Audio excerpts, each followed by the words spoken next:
that it stay smooth. Handsome brothers stay set in the mood, but they wanted funky rhymes from the brother so cool. Trying to check the vibes and set the conversation. The keenest minds to find this observation. I'm on 10 podcast, so don't not face it. We'll be the first to declare our greatness. Checking out, check out, I'm checking it twice on the weekly. I'm busting, cause busting is life. If you don't know, now you do though. You should peep game, that'd be cool though. Cause your part is crucial, so get on the movement. If you ain't busting, don't know what you doing. Wasting your time and ignoring the truest. Some of the realest, they greatly influence. Kings in Montana creating a movement. Scrapping or rapping or laughing or acting. It really don't matter, cause this is our passion. We busting and trusting. It really is something. When it comes to our family, you know that we love them. That's how we roll. Montana in the house and we taking control. Podcast kings in the place to be. We taking over, just wait and see. Slow down and catch the vibe. Weekly buzz will be on tonight. No more stay true and tried. It's bus forward, it's ride or die. Slow down and catch the vibe. Weekly bus will be on tonight. No more staying true and tried. It's bus forward, it's ride or die. Hey, we are being joined by the one and only Colorado badass motherfucker. He goes by the name Chris. Get his camera on. Camozzi. I'm here. Hell yeah. The man of 40 plus professional MMA bouts. What What's a up, fucking man? warrior, dog. Oh, And shit. Thank you guys for having me. Shit too. Dude's an What'd- animal. What'd you say? Some side kickboxing shit from Glory too. Yeah. Man, I want to do it all. I want to do it all. before Dude, it's you done. really do it all, man. You're a fucking savage, man. You've been all over the fucking place. Oh, I appreciate it, man. That's one thing that I want to make. Like, I want to make it a thing where I could bounce back and forth in between. It hasn't fully worked out like that because, like you get with BKFC and then they keep feeding me fights. But I was thinking in my head originally, I'd be like, I'll do MMA, kickboxing, bare knuckle, and be able to do them like simultaneously. Just boom, boom, boom, boom, boom. Be able to But- make rounds all over the place. Yeah, I mean, I want to fight everybody, everywhere, every style. Before I'm done, before I'm old, before I'm just like sitting back in a rocking chair, like, like I don't want to have any regrets. Yeah. Absolutely. Juggernaut's in the chat on Instagram. Juggy says, "Hey Chris, you healed up nice." Healed up, man. I went to a wedding literally at 4 a.m. the next day. I didn't even go to sleep. Oh So, shit. I mean, the Juggernaut can say whatever, the power, this, that. That might be for other people. That is not for me because I'll show you dated pictures. I was at a wedding the next day by what? I don't know. In the afternoon, I was at a wedding in Idaho. Yeah. So don't get it twisted. Your power might be big for some of these other chumps, but it's not for me. Ooh, come. Jug, I know you listening, man, and I can't wait to hear your response. But Chris, Actually, I even let him. He even came out to the bar with me after. He knows that I wasn't banged up. We partied after. So you get the guys fuck have out of shown here. hella respect before and after the fight, man, which is crazy. I don't think a lot of opponents from Lorenzo earn his respect. I think in your circumstance, you definitely have earned your stance in your placement of Juggernaut ties. You did go all the way with Lorenzo, and that's alone something that a lot of people haven't got to witness. Hell yeah, you guys were trading, dog. That shit was sick. Yeah, and I mean, so don't get it twisted, right? So I'm having fun here talking shit, but I've always had a lot of respect for Lorenzo. What he's done for the sport, like I will give him endless props, right? Like he's helped put BKFC on the map. So I would partner him with BKFC, right? Because BKFC is the biggest organization doing this. And he's done a great job of making himself the face of that, right? So Hell yeah. Yeah, no, I mean, listen, there's no respect lost. Like he knows that I like him. I know that he likes me. I don't care what he says. But yeah, at the end of the day, we got unfinished business, right? A split decision. He knocked out everybody else. So that's not my problem. That's not his problem. That's the division's problem. So that's why I think it doesn't make any other sense other than a rematch. Now, if he wants to chase heavyweight, I mean, respect to him, right? Because I would do the same thing if I were him. So here's the thing. If he goes to heavyweight, fine, he's earned that right. But if he comes back, like I'm going to be there waiting. So whether they do an interim belt or I don't need a fucking belt because I don't claim myself as the champion until I beat him. Ah, yeah. that's awesome, man. So if they do an interim belt, I'll win it, and I'll be waiting for him. But I mean, I'm also going to be rooting for him when he goes to heavyweight. Like, I'll root for him, of course, because I think that he's done a lot of good things. So I don't want to start this off with like we have some hatred or whatever. I don't hate him, but I want to challenge him. Like, of course, I want to fight him again. Like, I'm an athlete. I'm a fighter. I want to fight everybody until there's a decisive victory. Well, it's like you were saying, you were hoping to fight all over the place, and different styles. It's like that to me would, that's you saying that you want to be the dude everywhere. I would say that's kind of the ultimate badass there. Yeah, I mean, okay, yeah, go ahead. I after the fight, I challenged Lorenzo. I said, let's go to Thailand where there's like less rules. We'll do bare knuckle boxing. So like the special Thai rules they did with Buakaw and Sanchai. Yeah. Like, we could do elbows, everything. He messaged me saying like, I can kickbox too. I think it'd be worse for you. Like, we all know that that's not true. But, as far as bare knuckle boxing is considered, like, I'm waiting for him. I'm still waiting for him, but that's fine. I have no problem with that because it was my job to decisively win that fight. Split decision loss. I'm not crazy in my mindset of how I think and know how things work, but I'm still going to be there. Here's the thing is like, he didn't retire me. He didn't like put me away. He didn't do all the things that he said he would do. I'm still here, and props to him. Like I said, I'll root for him if you go to heavyweight, but I'm still going to be here when you come back, and we're still going to rematch. Lorenzo, either go to Facebook or go to YouTube, and please comment on our YouTuber. I know that you're watching on Instagram, but if you could go to YouTube, that would be great. We could post your comments. He said, you ate some big shots. Oh, hold on. Lorenzo responded to Chris. Lorenzo says, you ate some big shots. I'll give you that. I like the ones that can take it. You're the man, Chris. No, I appreciate it. And it's that's the thing. We got a mutual respect because I think that you get a mutual respect when you fight somebody, right? Shakespeare says it best, man. Once you draw blood, man, you become my brother. You guys share blood together, yeah. Well, here's the thing, too, and like, not to sidewind this whole podcast, but nowadays and age, like everybody can like talk about like chitter chatter, like this, that. They said this, they said that. Look, we both talk shit leading up to it. We fought, and I'll fight him again. He'll fight me again any day. I think that like honor in the thing is getting lost in the world because now people want to turn to like gun violence or this, that, or they just want to bitch about it and call the police. Like, fuck that. Like, or trying to jaw their way to the top. Yeah. That's a good statement. Jaw your way to the top, man. You can draw a lot of attention and get your money where the audience is drawn to drama more than the skills in the ring. Yeah, exactly. So, man, I'm be waiting for him. That's what I'm gonna say. If he leaves, he goes to heavyweight. The belt is mine, but I will not consider myself the champion. You can cut this. Everything I've said it to my friends, family, everything. Like, cool. Make an interim belt.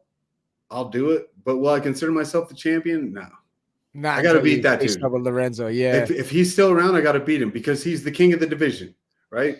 I think he's the king of bare knuckle, to be honest with you. I think you said it right when you said it. He's become the face of bare knuckle. Meg Perry has seemingly stole that title at underneath 11 him. Fights?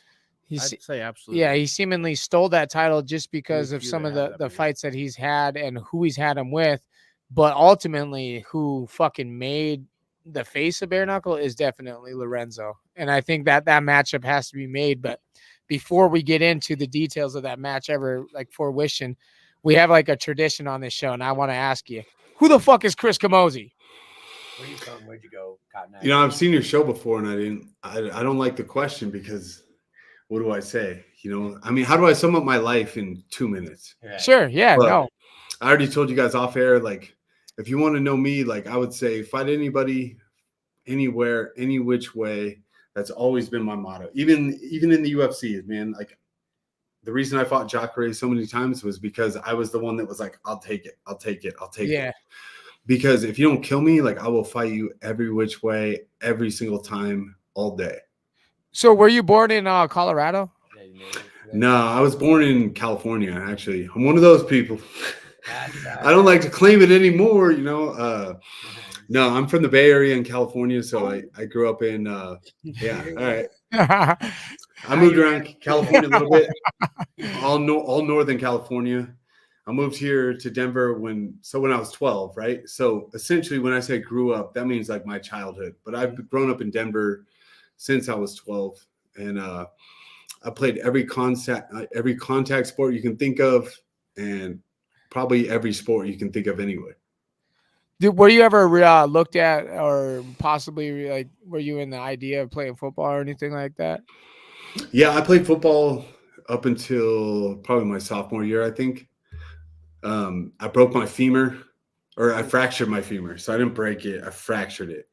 And then that kind of ended my football career. So basically, I don't know, real long story, but let's see. So I fractured my femur practicing. So it was raining out. I slipped wrong doing hitting drills, and apparently it like fractured my femur. And then I didn't go to the doctor for like 2 weeks, right? So I was like hobbling around. I was like on the kickoff, receiving all these things and like hobbling around. And my coaches were like, "Get the fuck off the field," yelling at me. Yeah. My mom was finally like, "You're going to the doctor." So I came back from the doctor. I had a fractured femur that was splitting down to my knee. So it continued to split. So I took some time off football. Fucking wild, dude. You had a fucking break that was spreading. Yeah. So it was continuing to crack. That's crazy. But like you got that like don't be a pussy mentality. Yeah. Like playing football. And I'm like new to high school fairly, and I'm like, all right, the coach is yelling at me, blah, blah, blah, blah, blah. Keep going. So that happened. So I have to be in a knee brace for a while. I was on crutches and a brace, like couldn't move my leg. And then I found rugby. So I found rugby after that. And I was like, all right, this is more for me. Hell yeah. So yeah, I played rugby, then went to college. I played rugby in college for 1 year. What'd you go to college for? What did I go for? Like master? Yeah. What were you trying to major in? So I went to Fort Lewis, right? So it's a liberal arts college here in Denver. Okay. This is the reason I laugh is because I didn't know what liberal arts meant. Like I don't come from like a successful household of like making a lot of money, anything. My mom, we just actually talked about this a few weeks ago. I didn't know what liberal arts meant. She didn't either. I got accepted to this college. I went there thinking like, all right, I get to pick what I'm going to study. Yeah. And then come to find out liberal arts means like general arts and all this. And it wasn't for me. So after one semester, once the rugby season ended, I was like, I'm out. Came back home to Denver. There you go. So what they had you doing, like painting with your feet and shit, or what they have you doing? I wish I might have gone there longer. Yeah, they had him doing elbow pottery. Yeah, no, it was like I had to take like math, English, like all these. It was like continued high school. Oh, And I remember being like, "What the fuck is this? Like, I don't want to do any of this." So when did you get into fighting, Chris? So I wanted to be a sports agent originally. Okay. Yeah, I wanted to be. I was thinking like, not going to be an athlete. Don't play football, baseball, this, that, things that make real money. And I was like, I want to be a sports agent. Mm-hmm. So I came back home because that didn't work out, obviously. And so basically when I came home, I was working some shitty jobs in warehouses, like loading warehouses, stocking, like labor work. And I had some friends that I grew up wrestling with that were like, because I grew up wrestling since, I don't know, 8th grade on. I had some friends that I wrestled with, and I was pretty good at it. Not good enough to go to college or good enough to go to any decent college that you'd want to go to in wrestling. Yeah. So I came back home, was working. Some friends that I grew up wrestling with that were all on my team were like, "Hey, you got to come check out this jiu-jitsu and Muay Thai gym." And I knew what jiu-jitsu was because like we'd all followed the UFCs forever. Like all the wrestlers that I trained with growing up in high school wrestling and stuff, we all watched the UFCs. But I thought that I never knew that there was like local shows, regional shows, anything. Yeah. So when they told me about the gym they were going to, I was like, oh, fuck yeah, I'm in. And that was called GUM, G-U-M-M, Mixed Martial Arts. So Brad Gum was the owner of it. And if you look at him, he was only 5 years older than me, probably. but he had been in the early UFC, so he made his debut against Shoney Carter. He fought Carlos Condit, Joe Stevenson, all these things. So I always tell everybody I was lucky that I walked into like a legit like MMA gym. So he is a black belt under Higa Machado, and he had fought a bunch. So he was like a legit guy. I didn't do any research at all, which I highly recommend anybody that's interested in training goes to a gym, but also research the gym first. That's good advice, man. That's really good advice. I completely lucked out on that because I didn't research it at all. I'm just now learning that Denver is kind of like a fight hub. I didn't really know it was kind of like a mecca of fight, like a fighting community. I really didn't know that. Yeah. Speaking of sports agents, shout out to Taylor Radway of Best Sports in out of Denver. Yeah, he's out of Denver. Yeah. And then shout out to Ryan Garcia and Denver Sports Betting. Man, those guys are the shit. Oh yeah, I know both those guys, or well, loosely. They both said loosely as well. They were like, yeah, we kind of know Chris. Yeah, Taylor's opening up a fucking sports complex there on the February 1st or 2nd, Friday. Not just a sports complex, bare knuckle organization for it's a bare knuckle gym. He wants to center it around bare knuckle. Yeah. Here in Denver? Yeah. Yeah. Where at?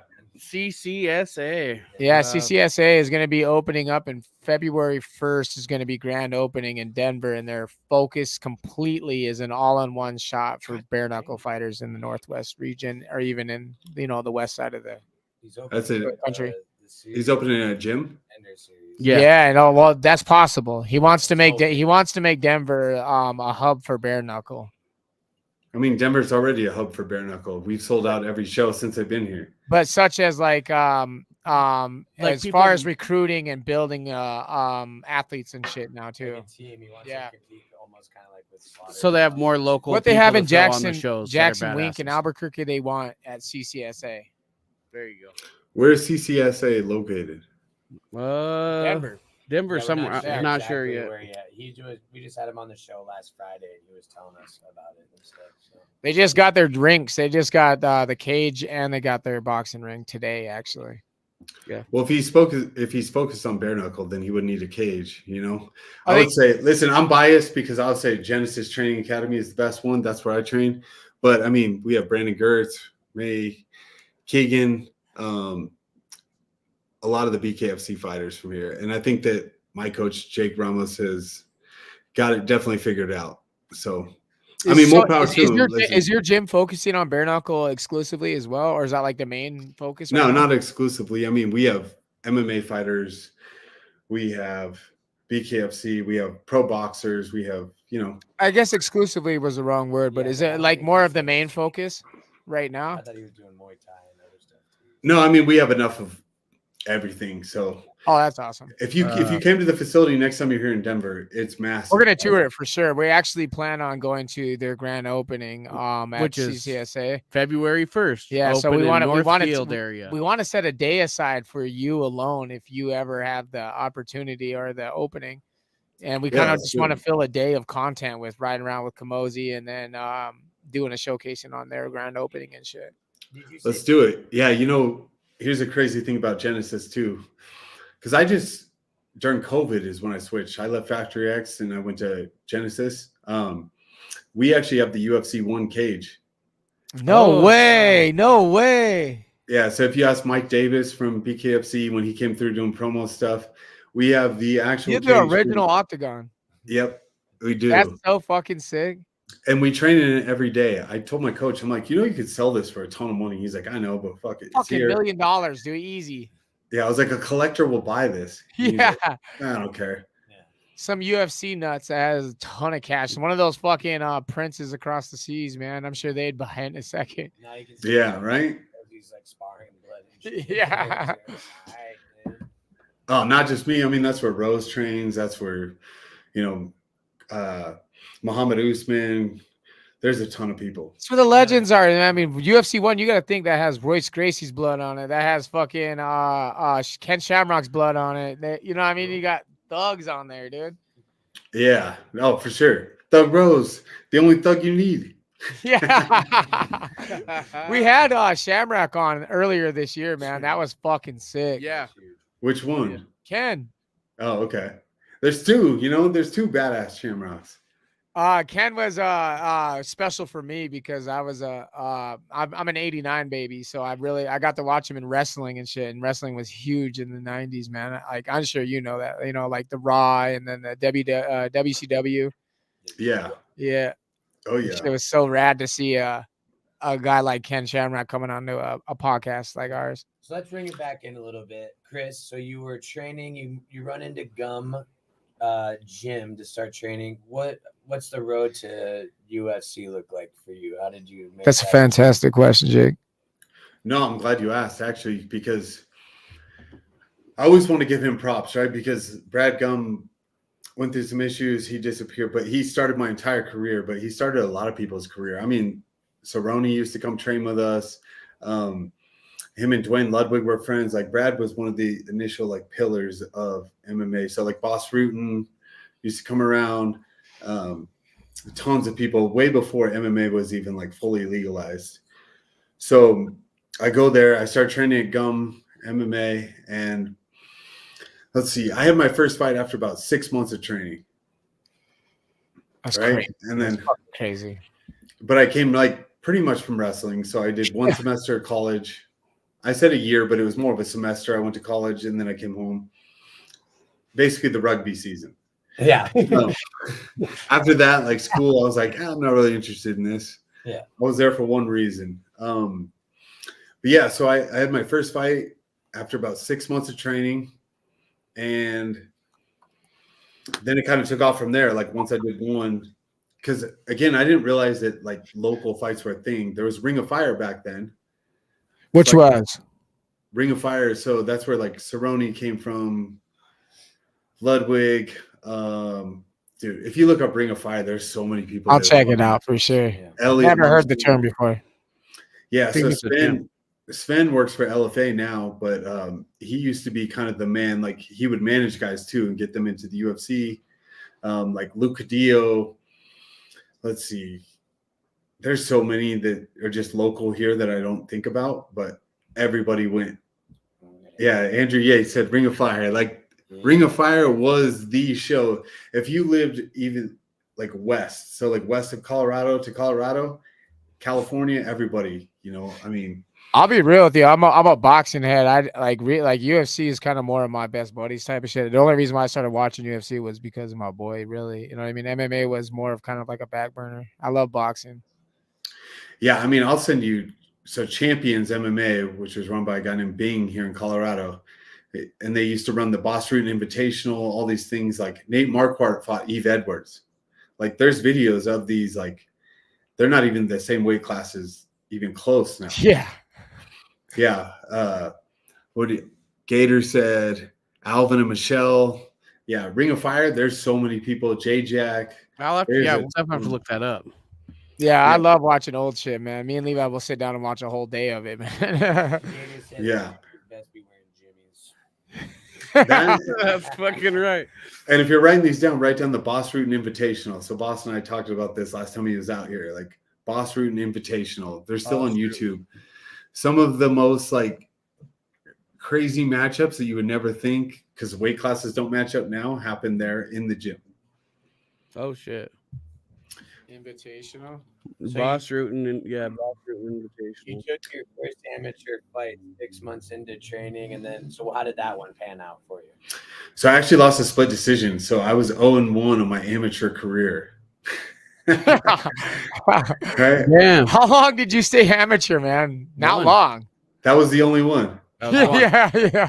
So you must have done well enough that someone wanted to Fucking went all the way after that. No, so oddly enough, so like being humble here, like I got taken down a bunch. I lost a split decision. I did real well, right? Like I knocked the dude's teeth out. He threw up in the ring after, but he won by takedowns. And he was a military dude. So I fought heavyweight also. I didn't cut any weight. I had to drink a bunch of water to gain. I was unsure of the weight classes at the time, if that makes any sense. Because now I'm like, when I think back to it, I'm like, wait, hold on. Like, I don't even know why I did that. Whatever. That's what it was. I fought heavyweight. We had a great fight. Yeah, so I lost that one, and then there was a brief point in time where Colorado outlawed amateur MMA. And I was already set to fight a guy named Damon Clark from Wyoming. So the promoter called my coach and was like, listen, amateur MMA is outlawed.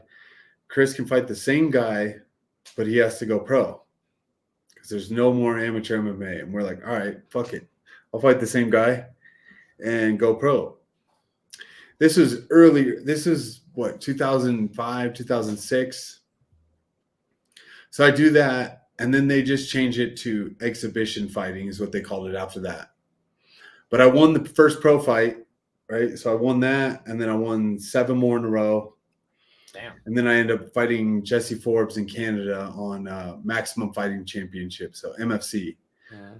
So that was my first televised fight, and that's kind of how it went. And then from there on, just boom, boom, boom, I kept winning as a pro. Kept signing the contracts. Yeah. Hell yeah. So, Bro, you're fucking huge though. You know, we seen you like, cause like we're dogs with Lorenzo. That's obvious. But like, so when I was curious to see you guys actually face off or line up next to Lorenzo, and Lorenzo's not a small dude himself. And when I seen you next to Lorenzo, I was like, holy fuck, Chris is huge, dude. yeah, he's not tall, but he's not small. Yeah, bro. That should be a shirt. Somebody out there, he's not tall, but he's not small. 26 Yeah. guys next to each other. The hands, I was like, holy fuck, this dude's huge. Yeah, dude. I was like, Chris. Big, but you came out and then you had that kind of like half shirt thing on, bro. And I was just, you took that fucker off. I was like, God damn, dude, Lorenzo. Was it a muscle cut? Yeah, right? Bro. Don't say half shirt like I had a cut off belly shirt. Like, it was a sleeveless shirt. It was sleeveless.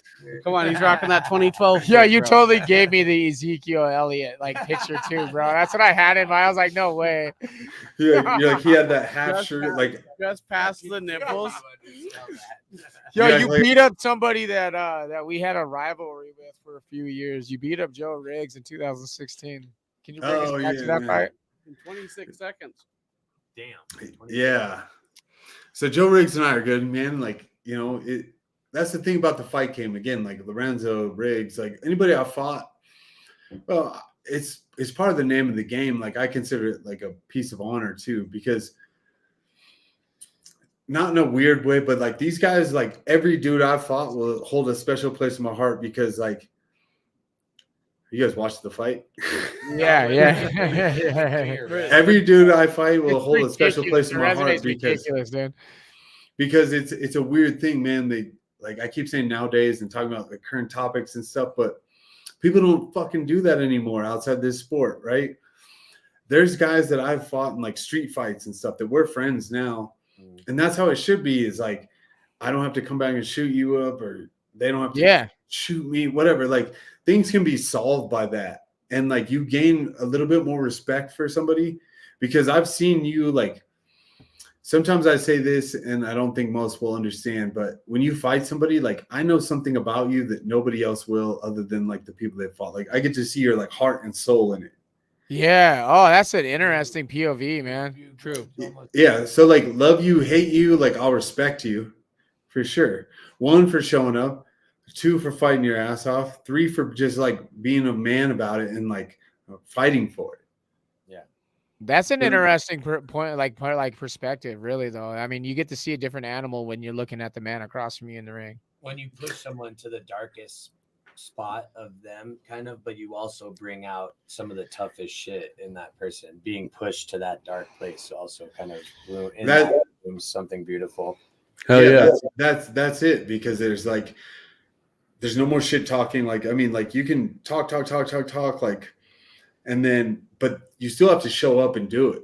Yeah. So that's like the cool thing about this sport is because like the lies will come out. Like if you're not in shape, if you didn't train enough, you didn't do this, you didn't do that. Like, so you gain like, listen, if Lorenzo and I fight again, like I have more respect for him than I ever did. And I had respect for him before, but it will be a different fight because like I think that I like to think he also gained a certain amount of respect for me, right? And that will be the best fight you've ever seen because it's you do your homework, right? If somebody doesn't respect you enough, they won't do their homework and they get smoked on the rematch. How many times have you seen that happen? every time I see that happen, like on TV, like one, things can happen too, right? But two, you'll see if the person just came in too confident, too whatever, like I already beat this guy once. And if you're doing your job right, that doesn't happen. Right. Oh, nice. You've had a couple big fights on here. A lot of your championship moments have been robbed from you. It looks like a few of them got canceled. You want to go into details on why and what happened, because it looks like you could have been a champion a few different times.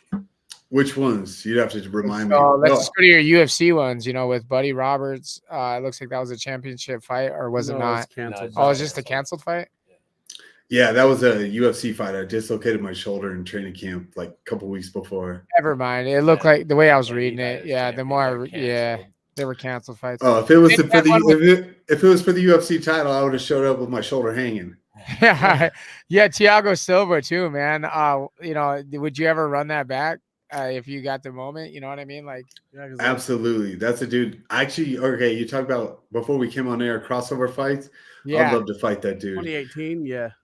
I mean, does he propel my career at all? No, because I feel like I've done more than him. But I flew to Australia to fight him. I had the best training camp I'd ever had, ready to go.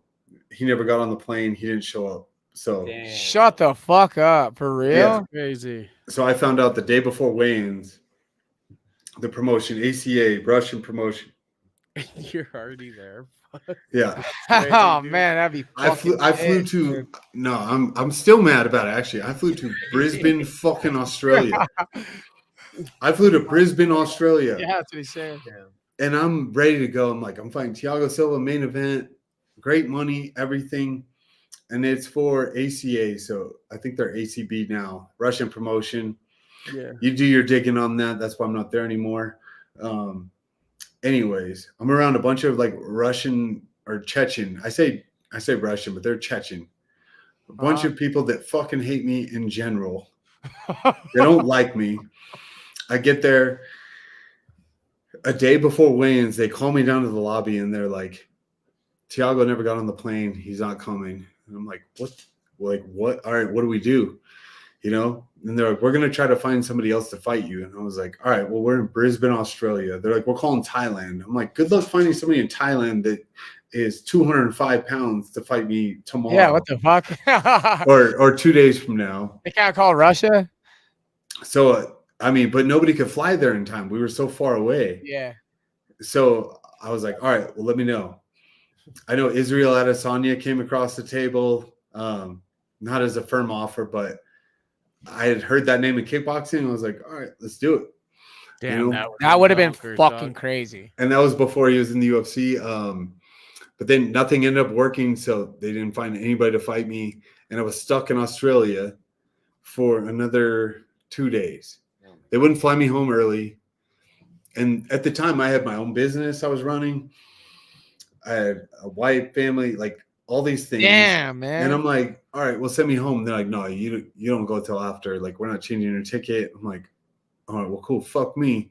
So another shrimp on the Barbie. Yeah. I guess I'll Yeah. walk around Brisbane, Australia. Well, did you do anything dope while you're in Australia? No.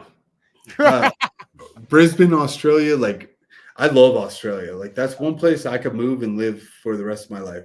But Brisbane, at least at the time, it was the weirdest thing. It was like a ghost town. I ended up hanging out with Phil Davis a bunch. There was other guys I knew there, luckily, but the town was there. It was like desolate. I don't know if they went through like an economic collapse or anything, but walking around downtown, there were no lights on, nothing. Like, it felt like a horror movie. It was weird.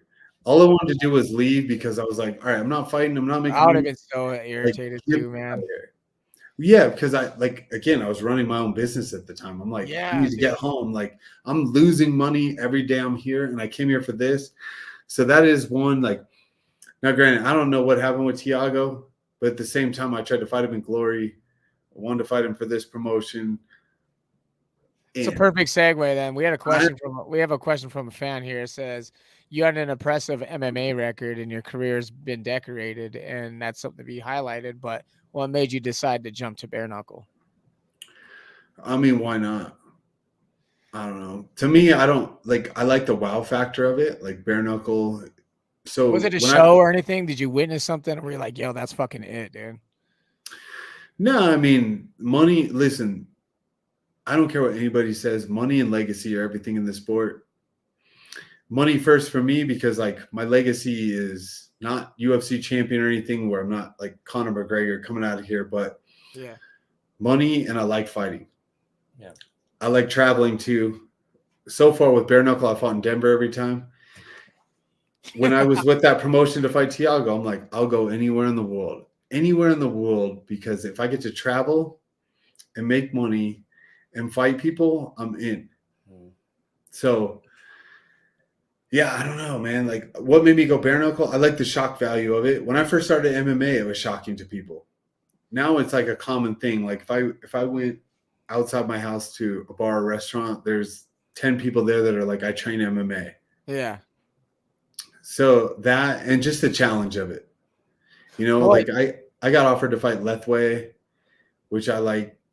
I'm 100% in, but the money's got to match the opponent. That's my thing.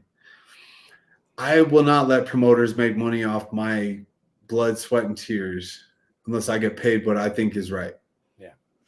Lorenzo had to have been a good amount then, because that's the, you know, like you said, it's a face, it's the dog, that's the no one, that's the opponent that people avoid, but you were quick to answer the call, man. Not a lot of fighters would. So was it the money or was it the wow factor that led you to Lorenzo? Oh, it was both. I mean, I was calling for it the whole time. Did I make him pay me more than him? Of course. That's right. That was the stipulation. I mean, he can deny it. I don't know if BKFC will admit it, but they paid me more than him. I mean, here's the fact is I've been in this sport a really long time too. I already knew what Lorenzo made. We had the same management company for a long time. Before his time with BKFC, I knew what his contract looked like. I looked at it. I did away with managers. I do my own contracts. And is Lorenzo say anything? I mean, he can say what he wants. I've seen it on paper. I know how contracts work. I deal with contracts every day for my real job. Like, and at the end of the day, it doesn't matter who made more, but did I? Yeah. And I would have done it for cheaper because I want the title. Yeah. That's so exciting for me as a fan to hear, is that you're here to stay. You know what I mean? You're not, yeah, dude. Sure, the money might be there, but you're a dog and you want a championship, and that's fucking sick. Right. And it's fucking sick to see in the bare knuckle ring, dude. Yeah, no, I mean, I've been bugging Dave. I'm like, listen, I know how this shakes out. I'm always pretty realistic about how it works too. I'm not one of those guys that's just like, I want this, like, because I've also run promotions. Like, I've run fight promotions here in Colorado. Like, I understand how it works and how the money should shake out, this and that. I asked for a rematch immediately after the fight with Lorenzo. Still pushing for that. But I told Feldman, I was like, listen, if I need to fight somebody else in between, like, let's do it. Like, what are we waiting on? Let me fight. Who else you got? I know Houston Alexander doesn't want to fight outside of Nebraska and doesn't want to fight for the title.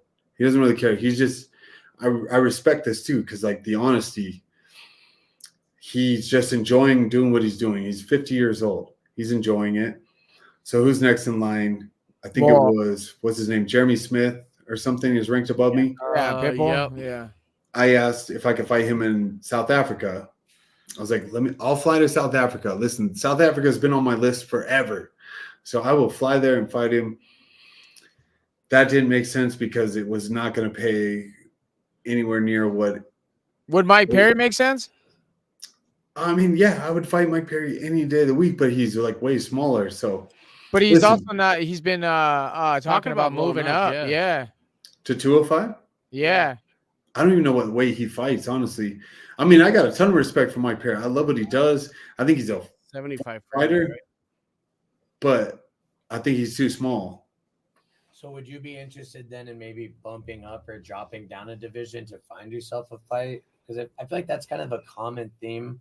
Some of the top fighters are having a hard time. You might not be number one, but it seems like sometimes I hear people complaining about having a hard time finding someone that actually wants to throw down with. Like a 75? Is that what you're asking him? Like, okay. Oh, 75, and there's no chance. Yeah. I mean, 185, when I used to fight middleweight in the UFC, was the hardest cut of my life. Like, there were times where it came down to the wire of making it. Then I went to Glory. I went to 195. And there was a few times I had trouble making it. I would say now, I'll take that back. Okay, now I could make 195 if the money's right and the opponent's right. Yeah. 195 would be the absolute lowest I could go. Yeah. 185 is out of the question for me because you get bigger, you get older. The older you get, the harder weight is to cut. I used to have the most brutal cuts to 185. It would be me and Charles Oliveira cutting in the UFC. I mean, to like death. my lifestyle. So like part of me being with my girlfriend Whitney, like who's a nutritionist and all this stuff. My lifestyle now is better. I could make 195. It would be a cut. I don't cut to make 205 now. I show up on the scale. Yeah. But I diet down to it. I walk around about 220, 225 in there. But I can diet down. I don't last. Monster guy, dude. You're huge. I don't last in the sauna much. So 185 would be out of the question. So for me to fight Mike Perry, it would have to be literally lowest 195. But do I love that fight? Absolutely. Because I think he's a badass. I think that him and I have a fun fight. I think we both have chins. And I think there's a lot of blood flying and fucking chin checking going on. It just seems like he's willing to move up and fight the right names. And I think a Chris Camozzi, Mike Perry fight would catch at 195 or something would be fucking sick. Well, put me first on that list. But there's the downside of that. Like, public persona goes, oh, you want to fight all the smaller guys, right? So, I mean, money talks too, but 100% I would like to be first in that list. Brandon Demers, what up? But as far as weight goes, like I can't go. 195 would be a stretch for me. That makes sense. Yeah. Which was one thing I wanted to propose to Lorenzo at one point. I wanted to be like, let's meet at 195 and fight for both your belts. But then realistically, I was like, well, I can't defend the 185 belt. Yeah. I can't make that anymore for sure. Fact, cannot. I mean, I'll tell you guys some other stories about cutting to 185 that was like just brutal.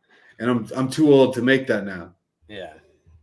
We were talking earlier before the podcast, and there's not many fights that I feel like I ever really want to see ran back, but you and Lorenzo would be like top of my list. My top one of 2023 for sure. Jake Lindsay and Go-Go, but that'll never happen now. And, I thought you were going to say me and Jacare. I want to see you ran back with Lorenzo bad, man, because it just the atmosphere at the end of it, dude. I could have even gone for a sixth, even, man. It was fucking such an awesome war, and Lorenzo is he's my favorite fighter right now to watch in bare knuckle, but to see him like on working for his wins was awesome to see. You know what I mean? Because your striking was incredible. Your jaw was fucking top notch, man. You were hanging in there with Lorenzo like anyone else we've ever seen.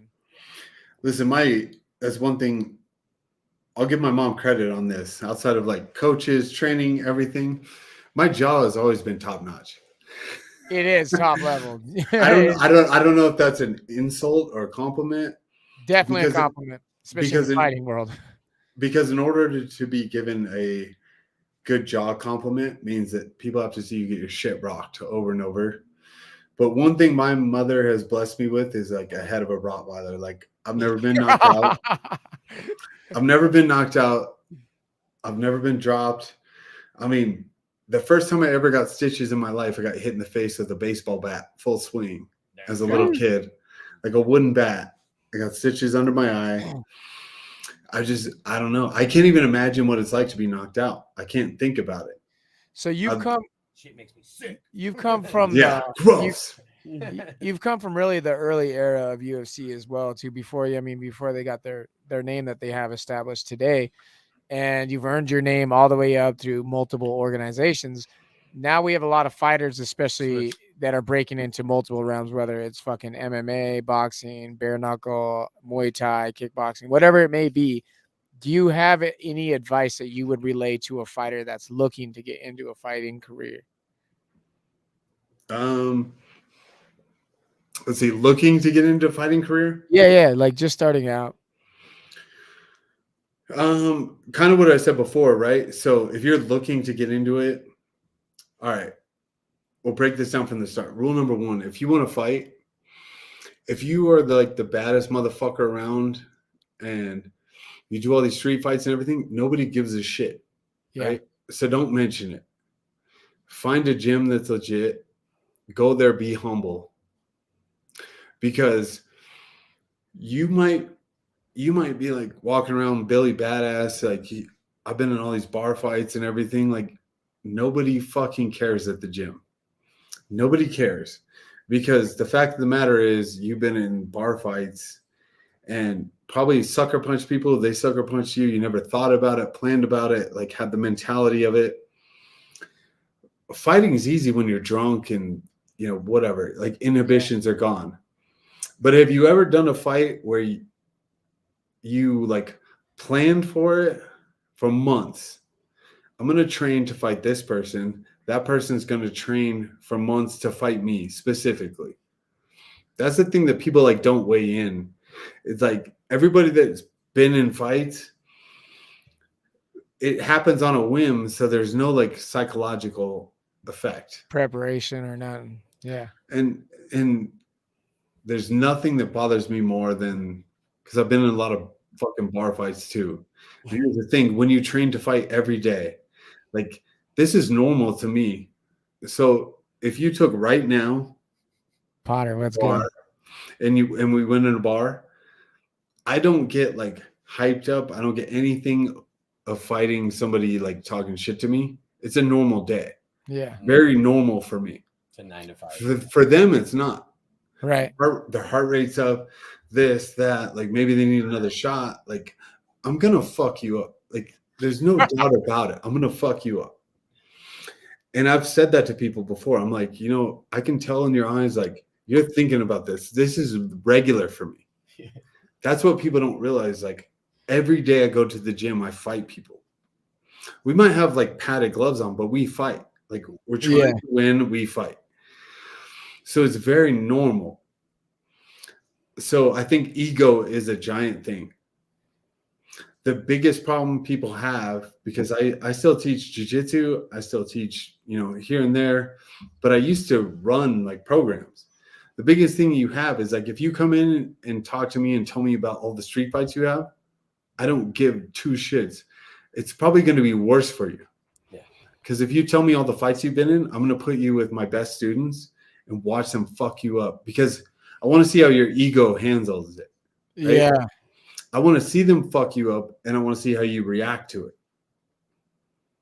If you react to it in a positive way where you're like, you want to learn, I could work with you.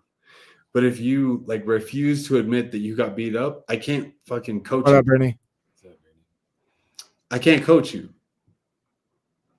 So it's a humbleness, because at the end of the day, Lorenzo, all these people, I mean, I've been a part of like multiple world champions, multiple time world champions camps. Somebody fucks them up every day.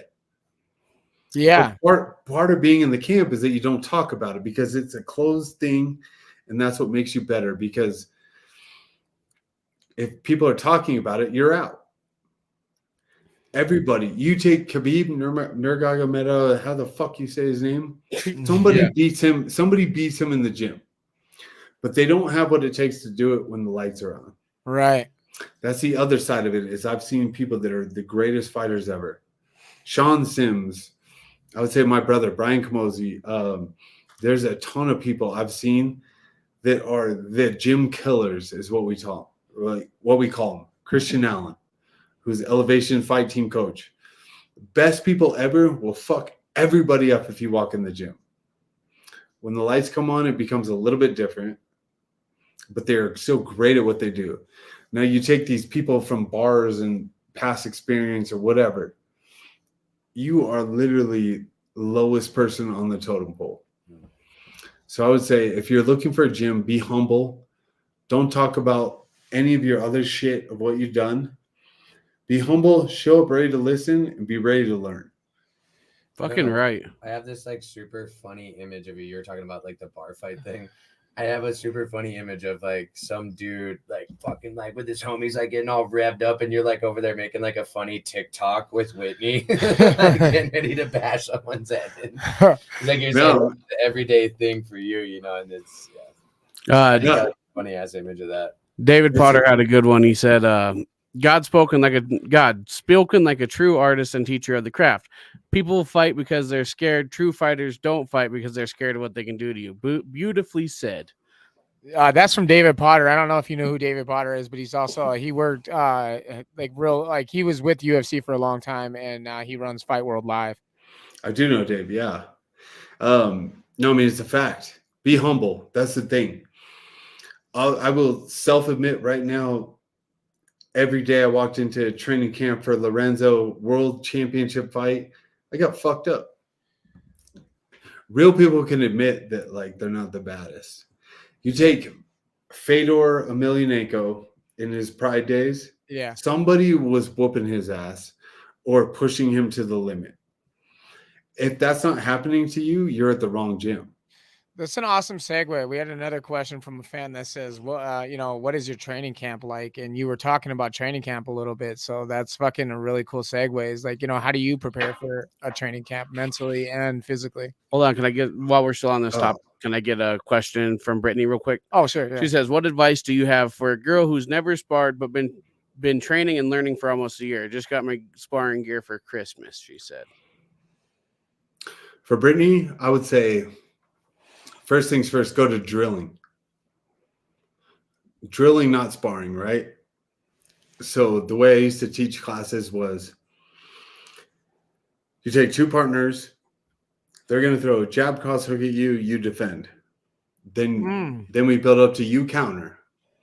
So you know what's coming, and you get the chance to work your like reaction. So the biggest thing about that drill is don't know it's coming. Even though you do, but don't like react before the punch comes, right? Jab, cross, hook.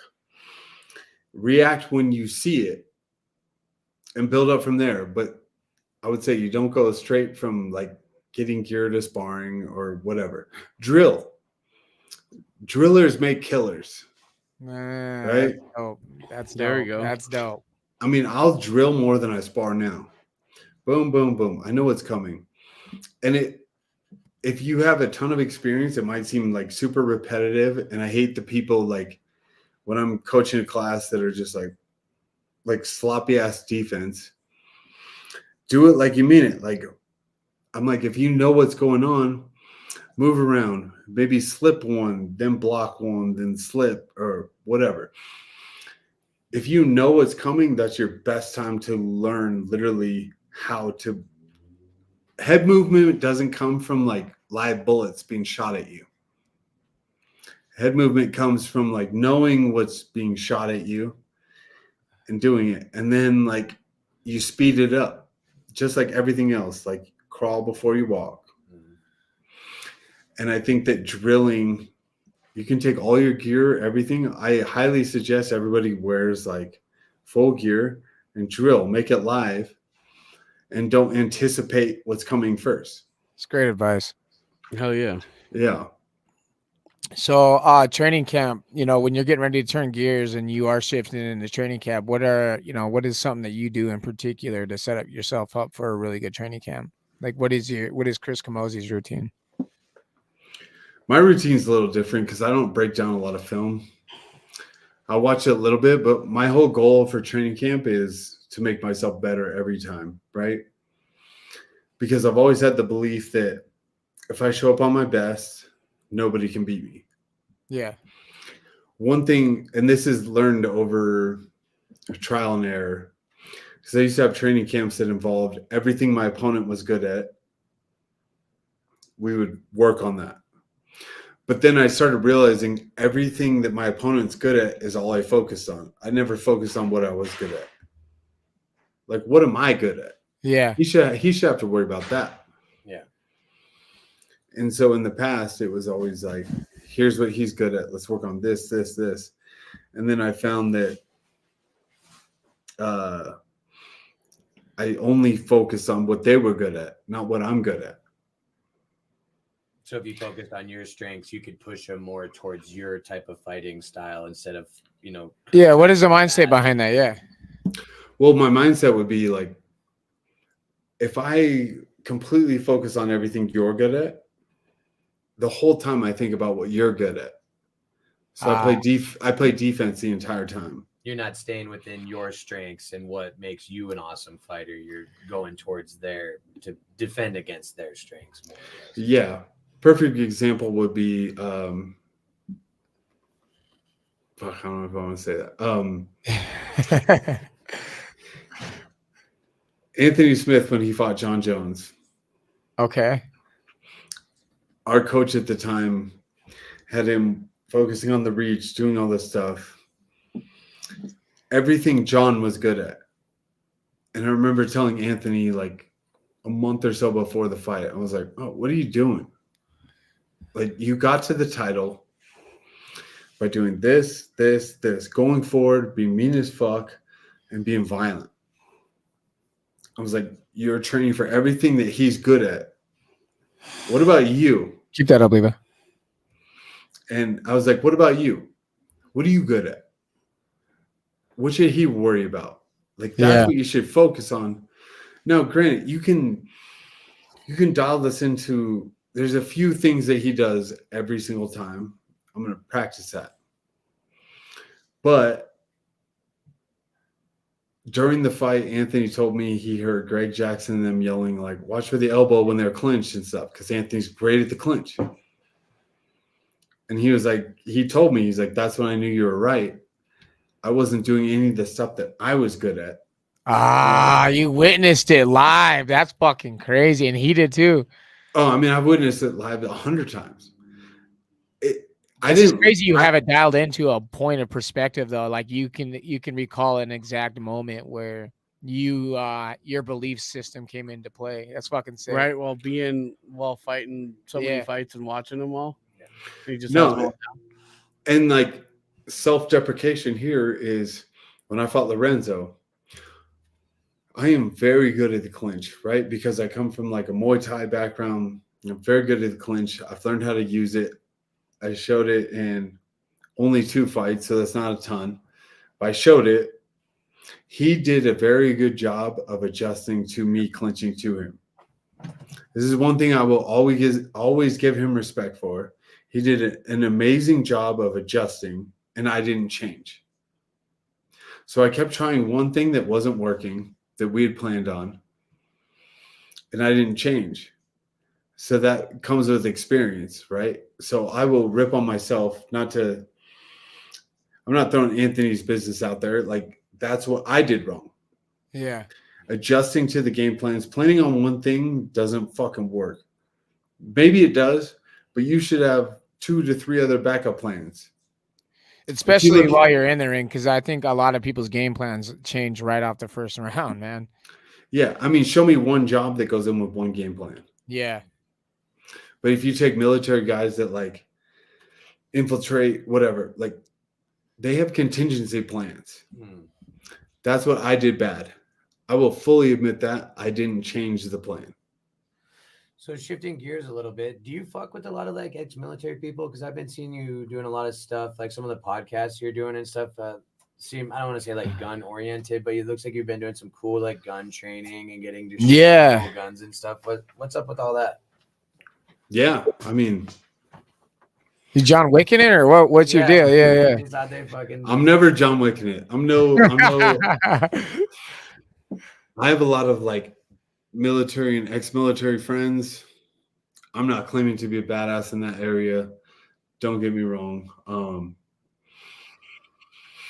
Yeah, we have fun. Like, I mean, those guys are the real legends. Like. Yeah, for sure, bro. About, like silent professionals, like the shit you'll never hear about. That's the thing is like there's so many badasses in the world that you'll never hear about because they're not allowed to talk about the stories. Or let them just now, talk about it. honored enough to know a bunch of the coolest motherfuckers ever, yeah. For sure.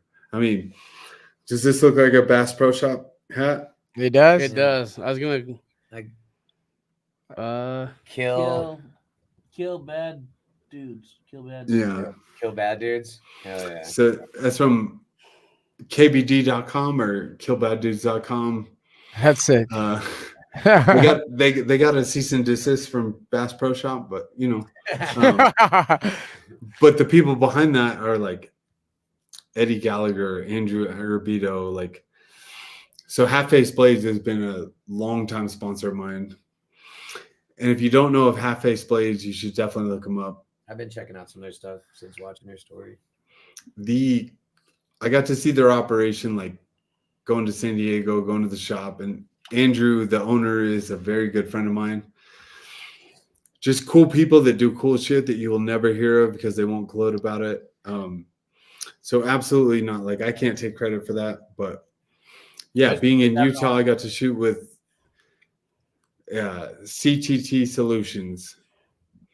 So Mike Pannone and I have worked a couple like security jobs in the past together, and then I got to go shoot with him while I was in Utah. Badass. Yeah, I mean, we get the opportunity to know a lot of cool people. Like, so I fight for a living, right? So people are like, "Oh, you're such a badass." Like, I'm not the fucking badass. Like, there's so many people that get no credit for what they do. Speaking of that, like that, who's like your heavy influence, bro? Like, it's been one of the, like, a question that was asked by a fan, and you know, who inspires Chris Camozzi?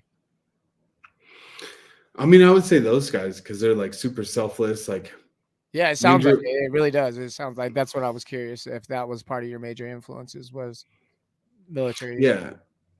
No, I mean military for sure, and then I don't know, Chris Weidman. Like, I've always looked up to him, even though like, so I was a part of all of his camps, or not all of them, but like a long part of them because I'm lefty, right? So I'm southpaw.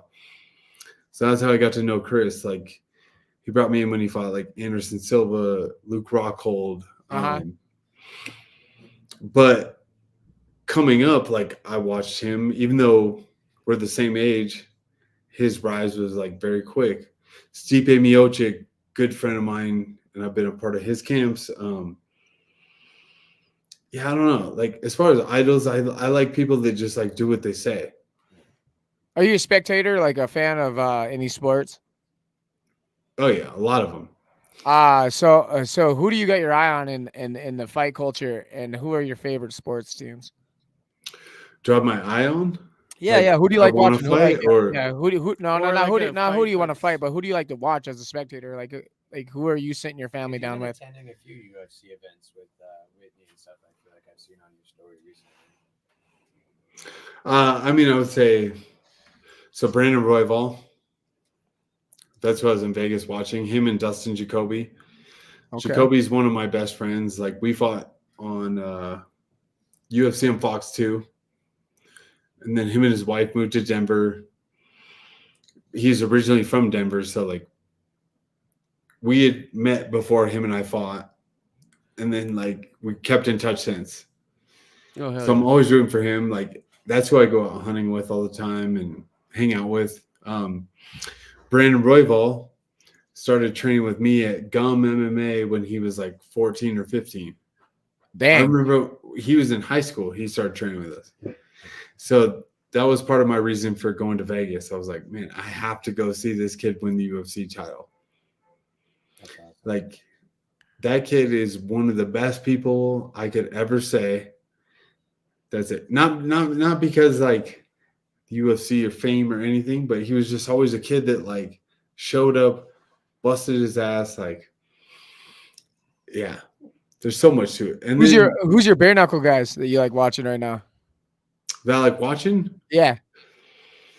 I mean, I like watching Lorenzo. I like watching Dave Mandel. I like watching Mike Perry. Shout out. Yeah. Shout out all three of those guys. They're all dope. Yeah. Hell yeah. Honestly, bare knuckle is a little different because you don't have to be a fan of anybody to enjoy the fight. Right. Yeah. The UFC now can be a little bit different because everybody's so good. Have you Not- watched any Kai Stewart fights? I have, yeah. I hate his mustache, but I mean, he's a good Come fighter. on, that thing's hard. That Yeah, he says he hates that mustache. mustache is brought to you by Beard, Wisconsin. That's not a beard though. Nah, The mustache. I told him He might be secretly wearing a beard, but I told him someday he can hang out with me and we'll grow a beard together. let me see that beard over there. I don't know if you got a beard either. It's coming in decently. I got the chops now. I cut down the middle and brought the chops in. I'm trying to bring the 1800s back. Oh yeah. This morning I got actually. I shaved it this morning. Our boy David Potter asked, "Who is your all-time favorite fighter or greatest of all time, and why is it?" What's that? Kasashi Sakuraba. Sakuraba. Kazushi Sakuraba. Sakuraba is amazing. Of course, David would come up with some gangster shit, man. David's the best, man. Yeah. Hold on, I have to check. You guys don't know who Kazushi Sakuraba is? No, who is it? Yeah. You don't know who? No, I'm gonna man. Google him right now. Google him. All right. Who asked that question? David boy Potter, David man. Potter. He, of course, a mecha genius of MMA. Dave, you're gonna have to message me separately because Kazushi Sakuraba is the Gracie killer. He is the fucking legend of Pride. You guys have some homework to do. Yeah. Yeah, no, Obviously, definitely, yeah. yeah. You seemed like you were about to just nerd out for another hour. Yeah, let's hear it, man. This guy. Kazushi Sakuraba fought Royce Gracie when Gracie was like the leader of the UFC or like considered like a The god. golden child, yeah. They fought for like, what is it, 2.5 hours? You can still watch it on YouTube. Sakuraba won. But he beat Royce, he beat Henzo. He broke Henzo's arm. Oh my God. Insane, man. I have to look this shit up, man. Henzo refused to tap. I think Broke his arm. Speaking of So throw, that crack in my arm like the crack in the liver. So no shit. I think he beat Half Gracie too. pull that up, Levi. Maybe. What is it? But Sakuraba was called the David. Gracie Killer in Pride Day. IG. Um, And if it ain't Sakuraba, then who is your favorite? Mine was always Anderson Silva. Yeah. David's And then- mind blown. He's like, yo, what the fuck? You guys don't know this guy? Pride 2000 Grand Prix. No, I mean, fuck. As far as favorite fighter, I've got so many. Oh, Stipe so we fought is one of twice that them. night. Sorry, go on. I used to love Babalu back in the day. Chuck Liddell. I don't know. Marco Huas is like Marco Huas is kind of like the first person to Who's your really put it together. What'd you number say? one. Who's your GOAT number one all time? Fighter. But mine's skewed. Like my opinion is skewed because of like friends that I've made in the sport. Like Sure. my GOAT number, I would still say Anderson. I always like watching him fight, but when I fought on a card with him, I fought in Rio when he fought Stephan Bonner. What? Yeah, it was Anderson Silva. Nogueira was on the card. I think Shogun was on the card. It was like one of the baddest cards ever. That's like when I was Massive actually card. those names that you're saying are ones that I recognize because now, like I said, I was watching back in like 2007, 8. Yeah, dude, that shit was wicked, wasn't So it? I got a long stretch of shit that I didn't watch. All those names that you just listed, I'm like, That would've been- Fuck, you guys got some homework to do because Yeah. Well, we You- weren't you we gotta weren't look- absent. Jake was absent for a lot. Yeah, you know, that's just me. So I kind of paid a little bit of attention here and there, but like when I was in the mid 2000s is when I was like really, really watching UFC. GSP, Lyoto Machida, and Anderson were probably like some of my top three. There's a lot of them. But there. All right, you have a pen and paper. well, we got. notes I can take on my phone. You got to look up Igor Vachanchin. Hey, man, that's who fucking David brought up Igor, didn't Yeah, he did. he? Yeah. Igor Vachenchin. Yeah. I mean, I'm gonna miss some, but let's see. I mean, Mark Coleman back in the day, Yeah. Mark Kerr, Vanderlei Silva. Have you ever seen Vanderlei Silva's Pride Yes, Days? sir. Yes, sir. That's funny. Shogun Hua, Ninja Hua. I think we didn't we meet Vanderlei in fucking Ricardo Arona, Marco Huas, Murray Smith. I mean, there's so many. Like, I do want to shift gears just a little bit because we are over an hour. Boss Rudin, I would say would be okay. I'll take it back. That would be my favorite fighter of all time. Is Boss Rudin. Okay. I know we're getting over an hour, and I just we were talking on IG the other day, and I just want to say it looks like you've been having a lot of fun. You said that you got divorced a couple years ago. Sorry to bring up personal stuff, but you post a lot of funny shit with Whitney, and it fucking cracks me up. Are you good with IG, or is she the or social media? Or is she kind of the content creator, and you're just along for the ride? No, I mean, I understand the name of the game, right?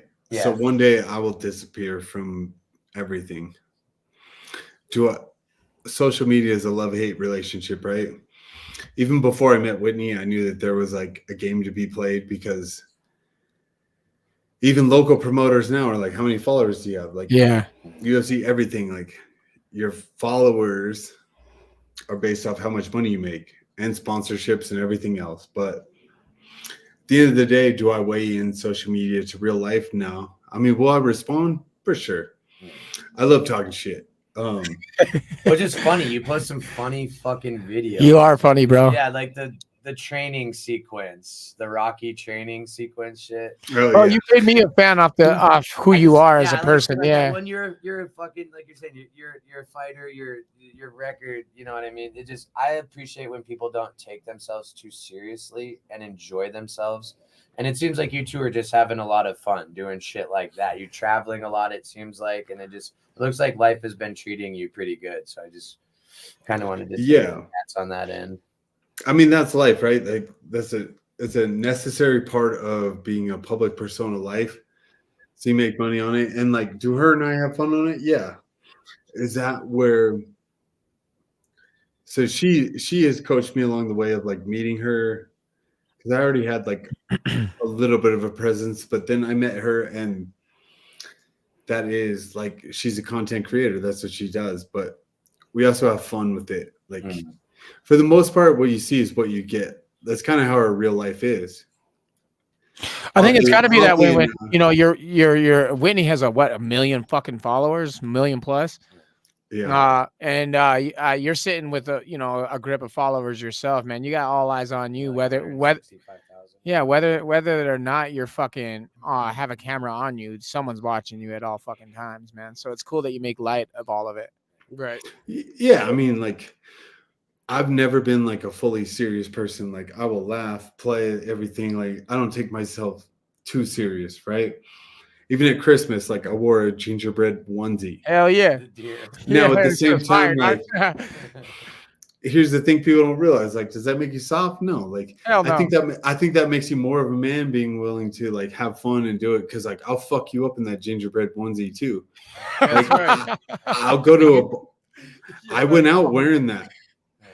I mean, I went out in public wearing that. Like, what are you gonna say? I don't know. Like, I don't feel, but I also don't feel on guard about it. Like, I have fun. Right. It's like, if you have a problem with it, and you have enough of a problem with it to raise it, I'll lower it. But I think you are a really informative man. You know, I didn't know what to expect with kind of, the personality that you would display.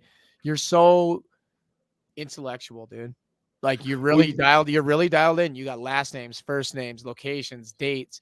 You are fucking a dialed in individual that I was not expecting. I want to put that on record. He says, "You think you want a roundhouse kick while I'm wearing these bad boys?" That's the thing, you have to second guess. Do you want to get fucked up by a guy in a gingerbread costume? Like I don't know. Does that look on your Instagram? No, here's on mine. I want to see you fighting, man. After your fight, Lorenzo, I've been hungry for you back in BKFC. I definitely think Nelson, David, Nate Shook, whoever the fuck you got to talk to get you back in there is dude, we want to see you. The fans want to see you for sure. I don't think Lorenzo's ready for round 2.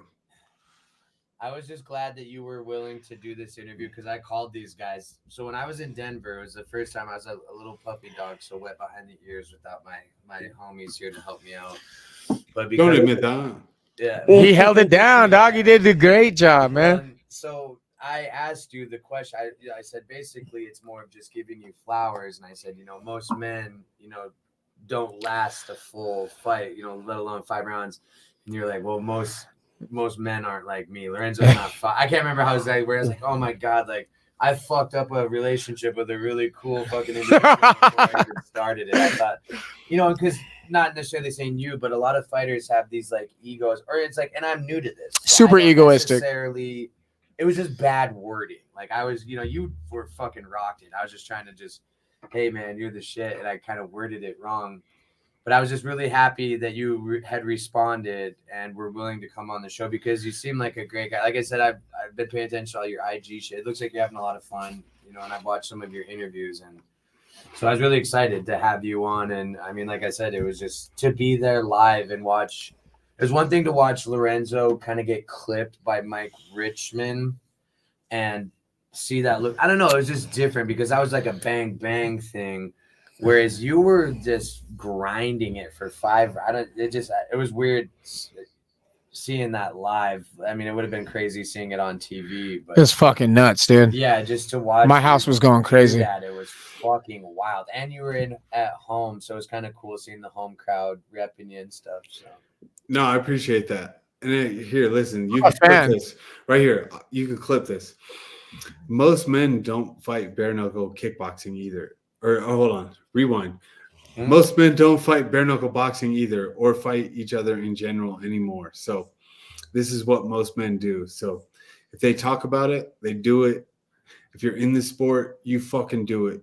So anybody you interview, they do it and are real men. The outside, fuck them. Right. Nobody will ever do that. Right. Hell yeah. Well, that's why I was just like, I swear that was no disrespect. Like, I got a question for you, Camozzi. It concerns betting lines and betting picks. Hold on. First off, like, I feel no disrespect towards that. Like, hell yeah. Again, like I told you, I respect Lorenzo. I respect everybody that ever does it. It's always the outside people that, like, it's a fucking weird thing. Like, I mean, I'll respect you if I meet you. There's certain things I look for to respect you. But outside of that, like every opponent I've ever had, even if I hate you, if I fucking hate you, but you show up, I respect you. That's why I walked right up to you after your interview and I like shook your hand and like made strong eye contact. I was like, I'm going to let him know. I couldn't see through those pit vipers though. That's right. Hey man, I didn't know if the eye contact was there. Yeah. We got a super big fight, mega fight that's going to be in a rematch that's coming up in UFC. And we have 2 world champions in Montana. We're super proud of both of these gentlemen. And who one you of got? them, we got Kai Stewart. Kai Stewart's a world champion. And then we got Sean O'Malley. And Sean has fucking a big fight that's a rematch with Cheeto Vera. Who do you got? In March. Yeah. Cheeto versus Sean. Is that where it's at now? Yeah. Oh man, it's a tough one. It's a good fight, right? It's not fight. Really a tough one. I'm trying to think how to word it. I got Cheeto. You got Cheeto? How come? All right. So I'll give you this. Part of my pick is bias. Mm-hmm. So Cheeto and I, right? I'll take you back. This is why it's bias. Cheeto and I came up in the UFC. Him and I always shared a locker room every single time. Crazy. Early fight, yada. And I never looked into him. I just always liked him. Yeah, he's cool. I mean, fast forward to like 5, 6, 7 fights. I remember like thinking like, who's this Cheeto guy? But I always see him. He'd always win. And like, I knew him like, because him and I were always cool. Like it would be him and I in a locker room. Everything we did, getting groceries, whatever, I would always see Cheeto. Very nice dude. Always knew about his family, everything. When I finally looked him up, so I follow the sport. He's Romanian, isn't he? Romanian? Cheeto? Yeah. Ecuador. Oh, yeah, that's right. Yeah. But yeah, real close. You know, I wasn't like trying to go off country. last names. Few Yeah, countries I wasn't away. going off last names. I was going off. Actually, his don't even flag. quote me on that. He's South American, but I'm pretty sure Ecuador. Cutman G, what's cracking, brother? But for me, Cheeto was always like this cool ass dude. Him and I got along because when I was in the UFC, I always felt like I didn't belong, which a lot of people feel like in the beginning. And so him and I were like card, like every time, press conference, whatever, in the locker room together. He's a cool motherfucker that is just fighting for his family and like doing what needs to be done. And like he lives by what he says. I'll give him that. I'm saying this because I got to know him by public persona. Now that he's a like public person, Yeah, and real person, I'm telling you, real person, that dude is everything he says he is, and I can never root against that guy.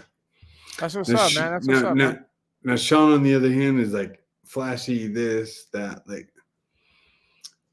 I've never met Sean in person. Never. Super humble guy behind the scenes. Never met Sean in person. So what I say might be skewed, but I've met Cheeto in person. And just know that he's literally everything he says. So I cannot root against the guy. And I love that dude. Yeah, His daughter, his story, everything, that's very real. right. And there's nothing wrong with liking someone.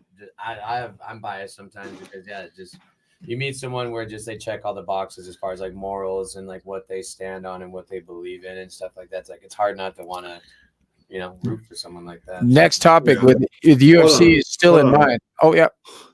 So, how did the first fight end with them? I don't know actually. Well, Cheeto fucking lost, but fucking No, Cheeto won. Cheeto won. Cheeto won, but it was an injury of Sean's leg. Sean's ankle. Yeah, his fucking ankle went out, and then Cheeto cleaned up. No.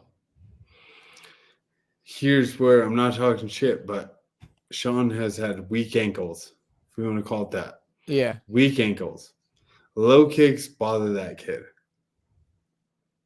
That ain't no lie. We've seen it. Yeah, if they can get him though, Sean's ability to defend himself is insane. Not that fight. Yeah, you're right about that. Yeah, you're right about that.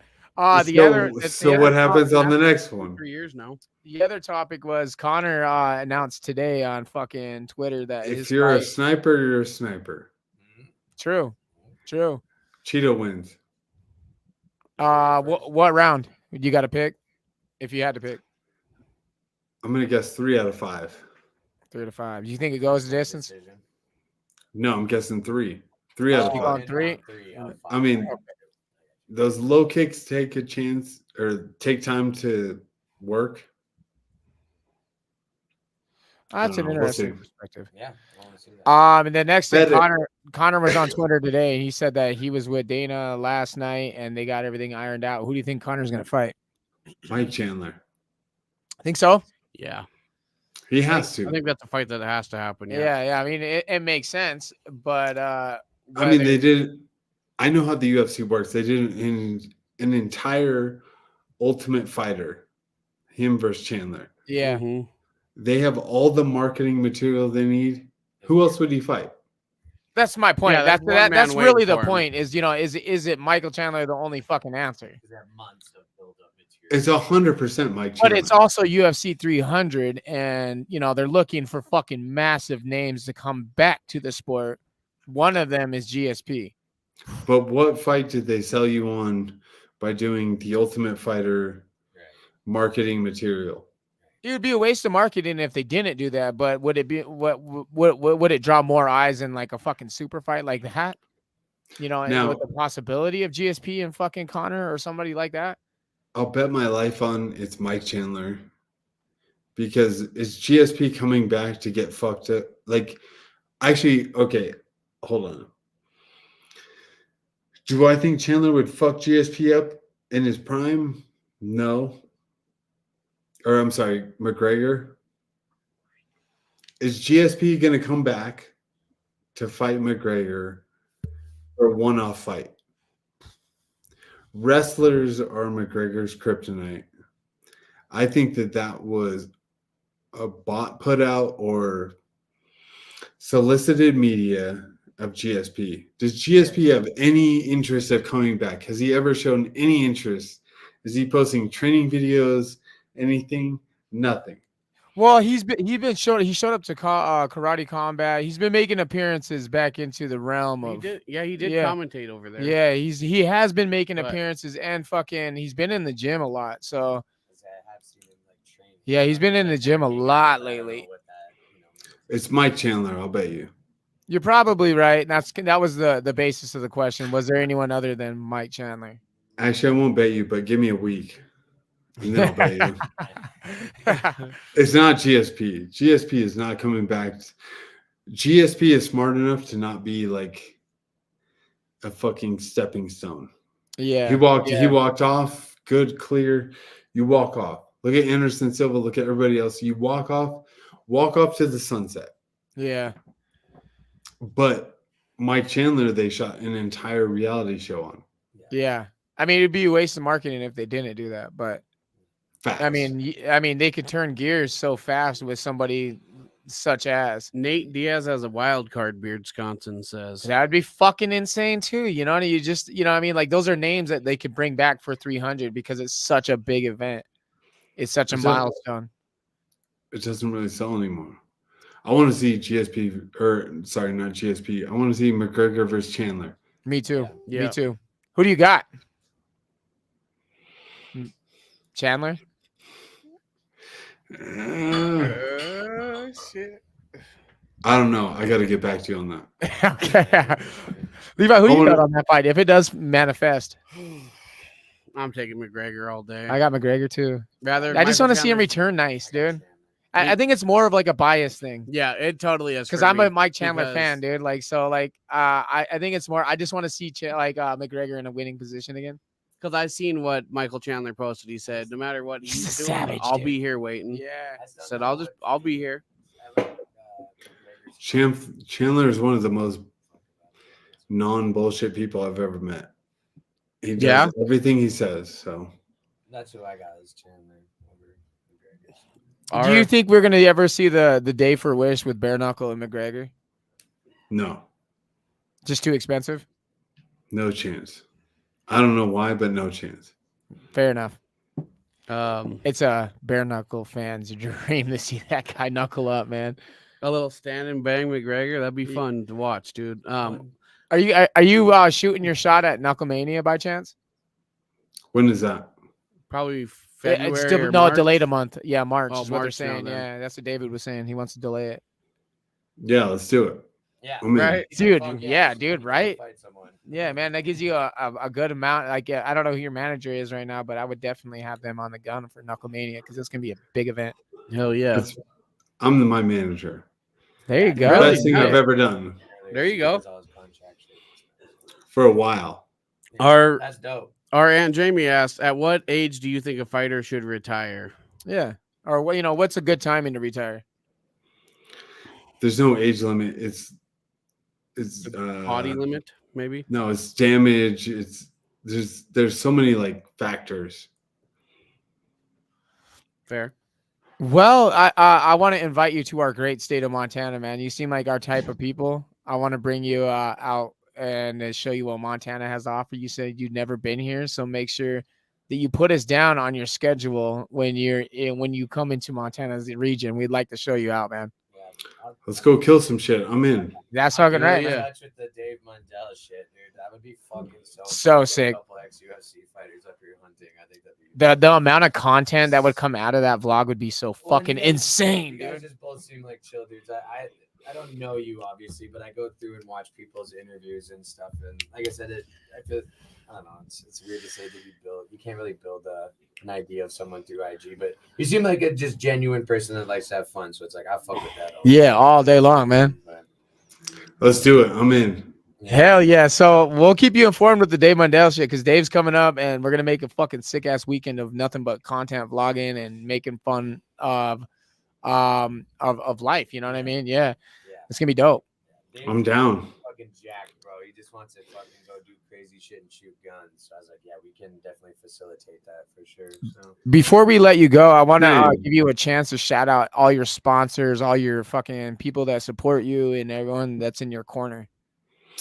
Well, the first one I said, Half-Face Blades, Kill Bad Dudes. They're subcategories of each other. Mitt 45, OnlyFans, Galotech Walls. If you guys like guns, you want to know how to display them, look up Galotech. And yeah, look up WhitneyJohns.com. My girl, she runs all my diet stuff. And that's it. I do commercial real estate now. So if you want to buy a building in Colorado, Let's I got go, you. man. Damn, that's fucking sick, isn't it? And Ryan, I'll need to link up, but we have the super trio. No shit, dude. Doing shit in Denver, bro. Yeah, we're planning on coming down, so this can be Yeah, we're sick, definitely going to make our own visit to Denver, man. We want to make a day just of, like I said, if you have time for us, we got time for you. We want to set a whole day aside for Camozzi Day. Let's do it. Let Whitney know we want to get her on here too, because we've had a fitness chick on here and some other fitness people and stuff. So it'd be dope just as because we do the Fight World Live and then we do just the Weekly Bus podcast. So especially with the Montana ties and shit, it'd be fun to talk to her and whatnot. So yeah, we're having a big expo here in April, which we're going to be doing. It's like we're not doing it, but we had a guest that highlighted her, showcasing her. She goes by Annie Lowe, and she's coming up to Montana to do this major fitness expo. So it'd be dope to have anyone that's in that realm to kind of jump on the show. Yeah, let's do it. Hell yeah, man. Yeah, well, I'll keep in contact with you. I'm finding out some of the details for Dave about the hunting thing. So as I start to figure shit out, I'll kind of just drop you some details and we'll just go from there. So Yeah, let me know. Hell yeah, Chris, you're the fucking dopest, bro. And with that, Let's Jake's see. gonna take away some of our sponsors. Let's go, Jake. I got two Right. because I got the boys. Oh shit, he The took up. boys, Johnny Brook. If you need some dope ass fight apparel, just dope apparel in general, go check these guys out. And obviously, I gotta give some love to the boys at Beard Wisconsin. I've been putting a little bit of that cream, a little bit of that oil in there. I feel like I woke up. Did we lose him? I think he Oh yeah, I took think he off. said, all right, I'm out. Oh shit. Bye, Chris. Bye, Chris. Yeah. But, Thanks to Chris for giving us an I hour woke and a up half. last night, no bullshit, and my beard was petting my face and saying, "Thank you." So thank you to the boys at Beard Wisconsin for all the shit you sent me. It's honestly, I have been noticing in the past week quite a bit. It's looking tamed, bro. Yeah. Yeah, it's looking nice. Well, the cream helps keep it straight. So Yeah. It doesn't curl up super hard, and my face isn't as itchy because I do all that demo work. Yeah. So I just concept shit. It looks down good. there. So thank you, boys, for keeping helping your boy look good out there. So all right, Levi, take it away. 20 past 4, your one-stop vaping head shop. 5 locations, 2 in Great Falls, 1 Helena, 1 Billings. Your boy, Kyle Hudson Trash Removal. You know what it is. Get it removed, get it taken care of. Our boy got time for you today. Call Kyle Hudson. And the Halftime Sports Bar, you see it right there across the head. You want to come get some tacos, want to watch your favorite sport, you want to win some fucking money at the casino? Halftime Sports Bar, baby. Come on out. That's where the boys are at. That's where the fucking party goes. And Let's go. And if you're looking for the best weed in Montana, make sure you hit up our boys over at Native Grown. They have the best smoke in all of Montana. They got the dabs that will fill your lungs full of that sweet baby juice. So make sure you check out Native Grown if you're in their neighborhood. We get the lucky news for Great Falls is that we are getting our own Native Grown here in Great Falls, Montana. So be looking for that and make sure that you guys do all the shopping. If you guys go into any Native Grown, say hi to the clerks for us from the Weekly Bus. All right, and we want to just give a shout out and some love to Bucked Up Energy Drinks and Supplementals. Those guys be out there killing it. Got my shaker the other week. So if you need a little bit of extra energy, you're dragging through your day, go check out Bucked Up. Not only do they do energy drinks, they also I've been checking out quite a bit of their stuff online. They have Supplementals. Really good supplemental stuff. And the boys been in the gym working out, so I need those supplements. So go check out buckedupenergydrink.com. And Shout out to our Denver people too. So Taylor Radway and Ryan Garcia down there at Denver Sports Betting and Best Sports and Talent. Those guys are the shit, and we love working with their folks out of Denver. And side shout outs to our auntie Jamie St. Mark's, A1 Day One, and our boy Kalen Legg. Thank Let's you. go. We'll play Thanks for some watching, extra guys. music, and we're gonna get out of here. Me too, man. Chris was the shit. Chris And is he cool. was getting toasted while he was on it. So.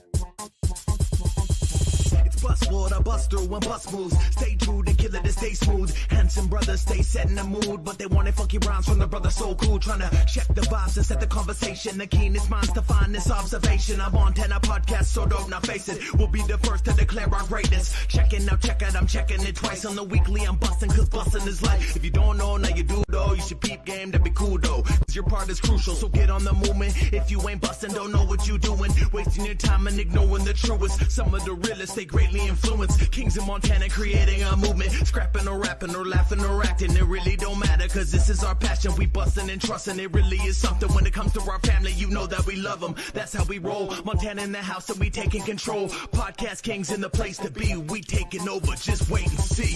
Slow down and catch the vibe. Weekly buzz will be on tonight. No more stay true and tried. It's bus squad, it's ride or die. Slow down and catch the vibe. Weekly buzz will be on tonight. No more staying true and tried. It's bus squad, it's ride or die.